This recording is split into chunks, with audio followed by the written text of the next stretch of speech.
And now we will see, we will talk about another type of research about another topic that's also extremely important in the API space, as APIs are a technical contract. This is why we have specification to define the contract. There is also the legal aspect or the business aspect of the contract represented by term of services. And so this is why I'm really glad to present to you my two co-team member who were working on a project specifically on standardizing. We will see what does that mean, term of services, and I'm glad to have them on stage with me right now. It's Célya and Benjamin, if he is able to join. We will see if he's able to connect later. But yeah, hello Célya, how are you? Hello Mehdi, I'm fine, and you? Good. Just about your mic, I don't know if the mic is going okay, or speak louder. Is it okay now or not? You seem a little bit far, but you are not far. You're just here. Let me check 1 second if I can change something. Is it better now? Oh yeah, a lot better. Yes. Lot better. Perfect. Okay, but I can't hear you anymore. 1 second. Is it okay? So far, it's good. It's really good. Perfect. Okay, and Benjamin is here. Benjamin has joined us. Right? Great. Yeah, perfect. So we prepared the deck all together about API term of services towards a trustworthy and sustainable API ecosystem. And so I will be the one presenting the few slides of the project, and then Célya and Benjamin will take the lead afterwards. So the thing is, first you have to understand that this project is currently called API TOS, like API term of services, towards a Creative Commons model, and the goal is to evaluate how the current term of services we know, all the clauses that few people read, but that engage the consumptions of APIs and how people provide APIs, how we can think about better models to explain it to users. One of the models that is experienced is the Creative Commons model, but we will see what does that mean. We will see if it's the best or not. We will try to evaluate that, and this is why we're making also a call for the community. That's also one of the goals of this presentation. The main goal of this is really to be sure we adopt the best model to create open, safe, and sustainable ecosystem for digital infrastructure. When we'll have understood how the contract works, and it will be maybe clearer or maybe safer or maybe more transparent, we think it will be better for the whole digital infrastructure as a whole. So this is why we believe API term of services are key into making these contractual, technical, and let's say business relationship more trustworthy.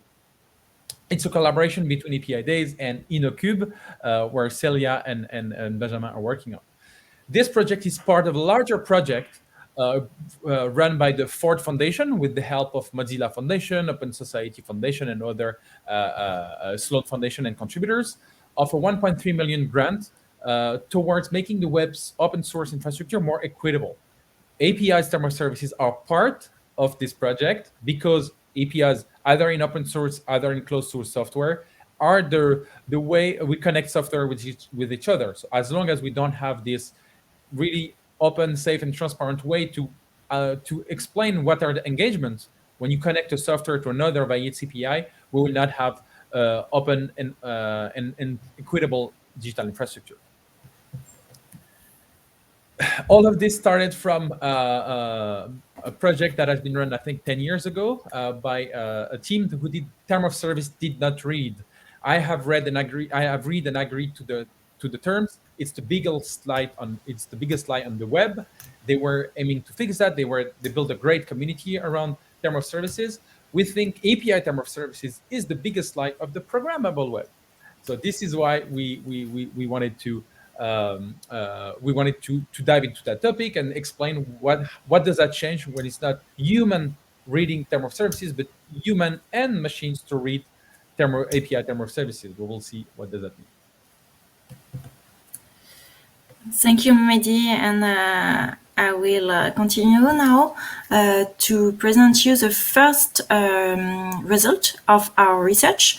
We have started a few months ago, And we had already done some interviews with API users, but also suppliers and regulators, people who are thinking how we can regulate the use of API, but with the API terms of services.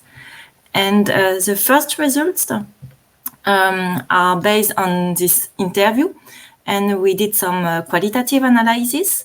And for this, the first thing that we noticed is that there are a lot of frictions and asymmetrical relationships between API users and developers, of course, but and providers. And often, what happened and what people told to us, it's an issue of change of the API TOS to access. Maybe as a user of API, you know that often you receive some notifications, some mails, or sometimes nothing, that there are some change in the terms of service. And sometimes you are kind of trapped of this mechanism. And it was the case, for example, for Google Maps API, which changed its business model, and it has a lot of impact also for other companies and for their business models. Another case study is LinkedIn. And for example, the person that we interviewed shared with us that he was using the LinkedIn API for some of his application. And one day it changed, and he showed the change when the application stops working. And he had to adapt and often to change the application and also the business model. Benjamin, you are mute.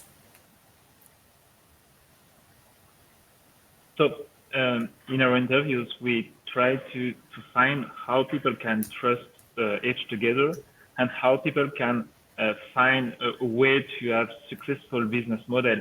In the same time, they are providing, I would say, successful and trustworthy API. So what we like to help, where we want to help people to find a way to work together is to defining what can be shared, what can be a common way of using and providing API, and where people are doing business from their own side. You can go to the other side. So that's what it was. One of the points where Twitter was quoted several times, saying, okay, when we use Twitter for a lot of services and it changes their API or it changes their TOS, we can't afford to develop or redevelop another services, and it was very bad for a lot of users. That's the reason why both API providers and API users need to find a way to trust each other and need to find a way to have some sustained environments to work together. Can go to the other one.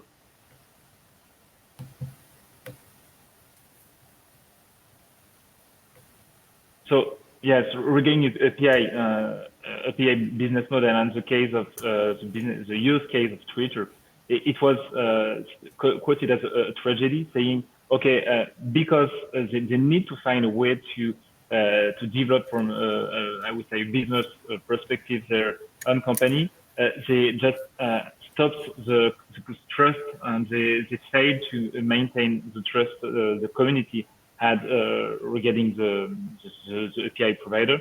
So what we want to achieve is to help people to work, just to find the way they will continue to work, even if there is some business inside it, and to find a way to find the I would say the right service, just API provider place.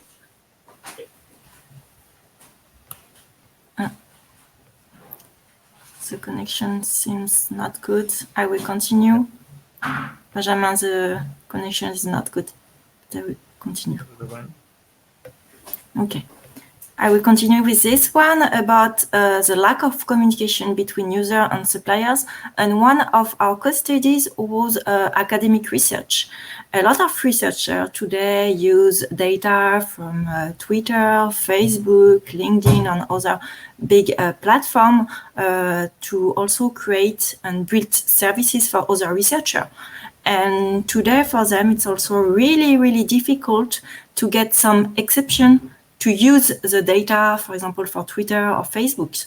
And the relationship is really asymmetrical. They have to fill some paper to justify about their research, and often there is no answer or very few words to understand why their proposition have been accepted or rejected. That's why it's really asymmetrical between user and suppliers. Benjamin? Yes, and another point was about data. So even if we are using a API, we need to rely on some reuse of the data collected from this API. And it was one of the points which might depend on the business or just the context and the industry which are using and providing an API. So, for instance, within public transport services, it was very important for them to reuse a lot of data provided by other API provider. So it was a big point for them for the trust and for the sustainability of their relationship to have something within the TOS about data. And the other unrelated point is the ethical part of the project, saying, okay, if we want people to trust each other, we need to find a way to have a common understanding of what might be on the table and what might be done and what might be formalized within the TOS.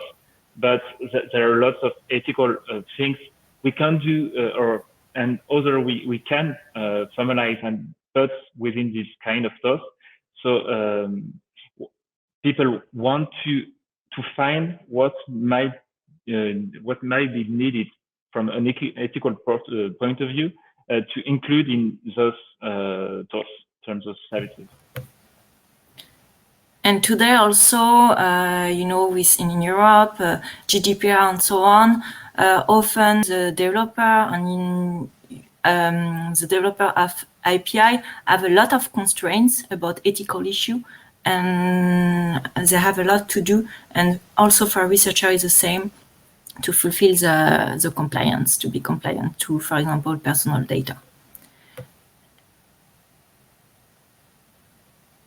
And the last point about it was, maybe already spoke about it, a lot of developers don't read API TOS for several reasons. First ones are that TOS are mainly and overly legal topics. So if you're not interested in legal and legal things stuff, there is no interest and you are just focusing on technical part of it. And the other part is, even if you are interested and if you want to read it, it's a lot of complexity and it's not so easy to read them. So and there is a lack of support from legal services in order to help to understand and include such terms of services within the whole, I would say, the whole project. And the reason why we are some developers will use such API and not another one. That's why our question is what improvement can be made on API TOS to facilitate the use and the readability and of API TOS, but also a better and sustainable API ecosystem. And we raised 3 main leverage with this first part of our research. And the first one is enhancing trust between consumers and suppliers. The second one, it's really to simplify and standardize the contractualization process of API, and we know that there is a lot of different criteria like SLA, use of data, reuse of data, change of API, and so on. A lot of criteria which can be standardized to facilitate the contractualization between API users and suppliers.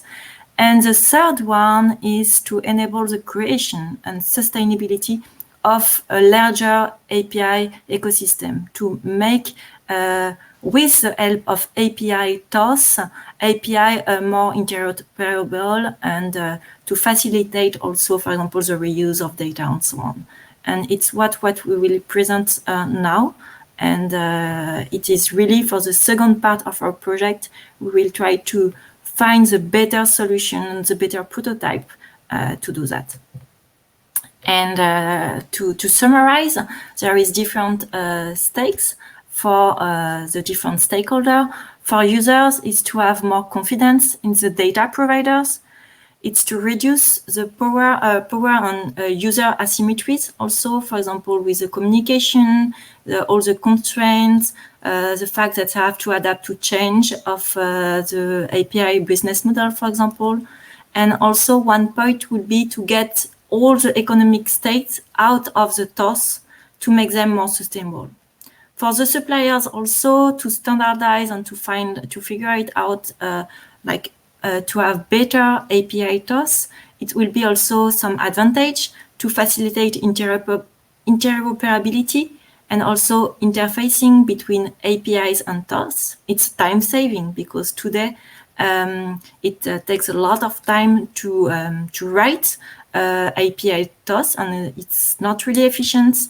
And it's important also for suppliers to get confidence, to give confidence to their users, and also to rely on a common base, not to reinvent all the time new API TOS, to reinvent the wheel. And for regulators, it's really important to have this role to rebalance the power relationships between suppliers and users. And it's also integration of this term of service in this current dynamics of digital economic regulation with GDPR or data sovereignty and so on. And Benjamin, if you... Yes.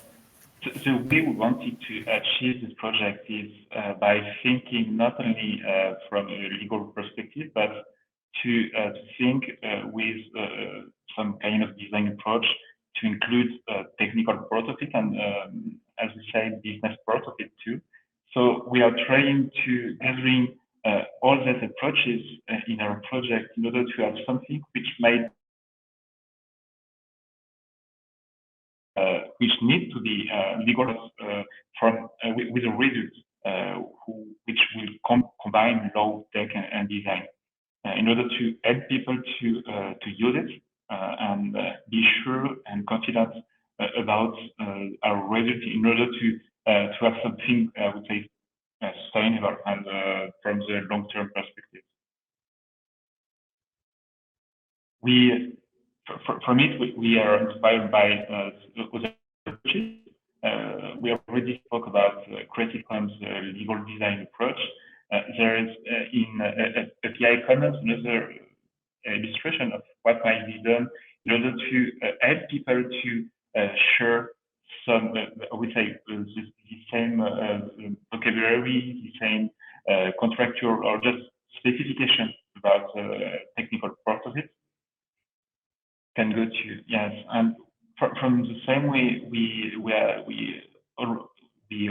also studied, for instance, the API license results from the Swedish government, and this project aims at helping people to use the same guidelines to write new API license, and by doing it, they just give a tool that everybody are using, and it's easier for everybody to just to read and to write and to read such contracts.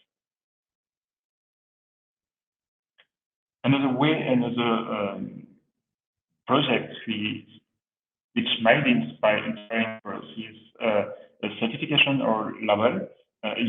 When we speak about open source, open data, and open models, the trust we can have on such certification, labelization, that some trademark about a project or a kind of doing things is very important. And for us, it's another way we can achieve our goal to help people to understand and to work together. Another one, we studied this auto-evaluation grid or score, saying, okay, for some in some other fields, it's useful for everybody to manage, just to understand how good is or good or bad, or how good is the solution. I'm not sure, and we can have the same approach regarding API term of services. A third one will be more a framework, like for instance, a framework available for anybody, and we want to create. For example, there is this model contracts for licensing interoperability information, and it could be one solution, one prototype, related to another prototype, which is defining a set of licenses as a standard, like Creative Commons standards with different clauses and levels from attribution to share alike. And it could be a good model, an inspiring model for this project. So the last way of doing things in order to achieve our goal is to think about how the law can include some particular obligation to a particular kind of people or just some API providers.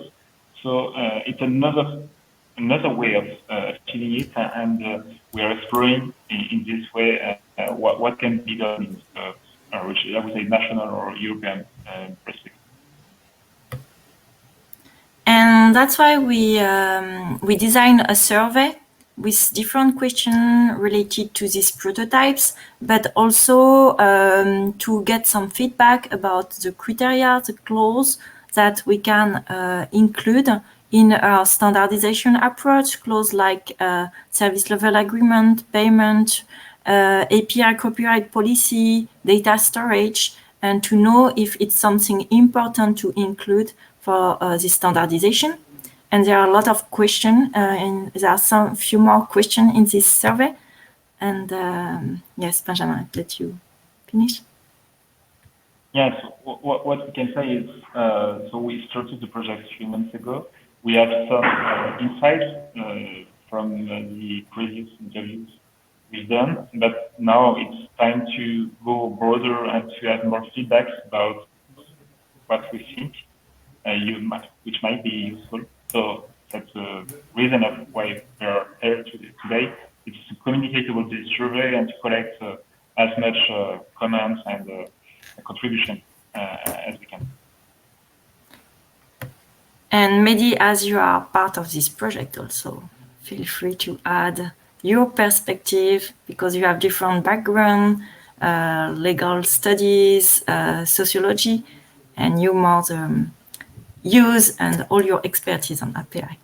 Yeah. The goal. So again, even if we had some intuition, the goal is really to think what's the best model, not the one we originally planned or imagined, but the one that is the most appropriated to be consumed or to be understood by the community. So we will send a survey to all the people who attended the session, also as a follow-up email, and we will begin to share it on social networks for a few weeks to collect all data. And I think on phase 2, we will then analyze your answers. We will try to understand exactly what's the right level, and then we will, at the end of the project, we'll try to propose something more towards directly the answers you will have said, depending on the level that is required. Just as a feedback, Tuesday, the Joint Research Center of the European Commission just published a report where they analyzed 4,000 terms of services, and they look for the word API into them.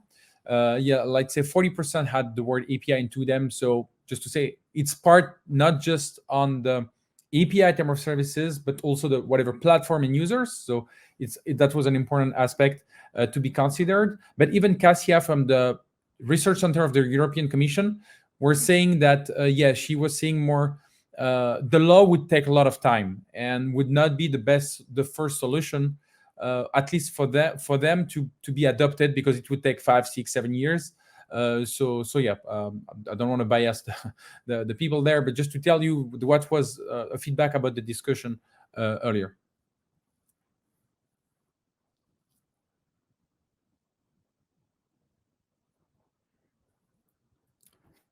Yeah, so a quick question that we may have.